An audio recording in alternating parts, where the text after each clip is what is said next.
Wednesday, 10th January 2024 marked a dark day in PNG's history. Our capital city of Port Moresby came under siege. In an unprecedented action, police protested their pay cuts and our national parliament was stormed, Manasupe House was breached, and the city was pillaged and burned. Stop and Shop, Brian Bell, Dash Bash and many other business houses were ransacked and razed by opportunists, and millions of Kenya's worth of property was stolen by desperate and angry looters.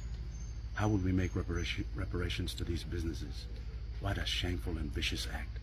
The stand down by police should have never happened. Gunshots, sirens, fire, smoke, violence, death, chaos. This was Port Moresby yesterday as the city came to a standstill. Our citizens in the city and around the country are now living in fear, uncertain of the future, uncertain of what's going to happen next. The government has failed to address the youth bulge issue. We have failed to create opportunities for our people, and we have absolutely failed the nation. Yesterday's crisis marks a loss of confidence in the government from the police force, from the defense force, from our public servants, from the business houses, and from the people of Papua New Guinea. Yesterday's crisis must compel all members of parliament from the 22 provinces to stand together, condemn the crisis, and change this government. What has happened yesterday was an indictment on the leadership of the Prime Minister, James Marape. No more blame game, no more excuses. The buck stops with the Prime Minister. All members of parliament must not sit idle and tolerate this. This is not normal. This is not acceptable. I am now putting out this urgent call to action for all members of parliament to save our country and demand the Prime Minister to resign. The people continue to suffer as this government is clueless and does not care about the people. Just look at the taxes being imposed on our people. Just look at the lack of vaccines for our newborn babies, the inequitable distribution in the budget. Our people are in a cost of living crisis caused by the economic mismanagement of Ian Lingstaki and James Marape and their nefarious tool of selective warranting.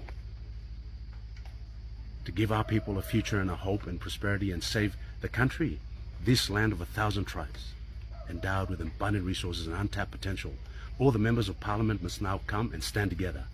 As the member for Chuave and the Vice Minister for National Planning, and on behalf of the people of Chuave, Simbu and Papua New Guinea, and in the national interest, I now, on this 11th day of January 2024, resign from the Marape-led government. I have no confidence in the Prime Minister, James Marape. I now call for the Treasurer, Ian Lingstaki, to also resign for being a liar, for mismanaging the economy, for his glib and contemptuous commentary on the economy, for being the root cause of the glitch. For this crisis and the unmitigated scale of lawlessness in the last 12 months, I now call on the Police Minister, Honourable Peter Samalili, to also resign for eroding the standards in the Royal Papua New Guinea Constabulary, for not improving pay and conditions for the police, for patronising the citizenry, and for being facile. It's time for you to go. And finally, and most importantly, I now unequivocally call on the Prime Minister, Honourable James Marape, do the honourable thing and resign as the Prime Minister of Papua New Guinea.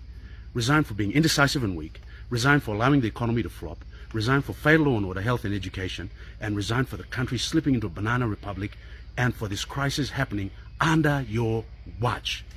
What happened in Port Moresby yesterday was absolutely unacceptable. It's a national security issue.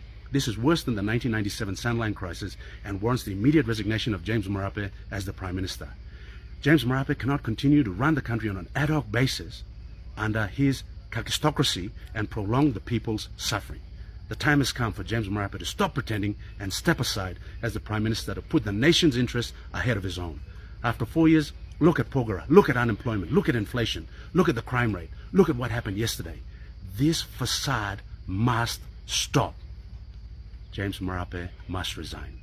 The crisis is a culmination and a groundswell of the enmity from our people and public service that emanates from the total economic mismanagement. The Prime Minister, the Treasurer, the Police Minister, 100% culpable.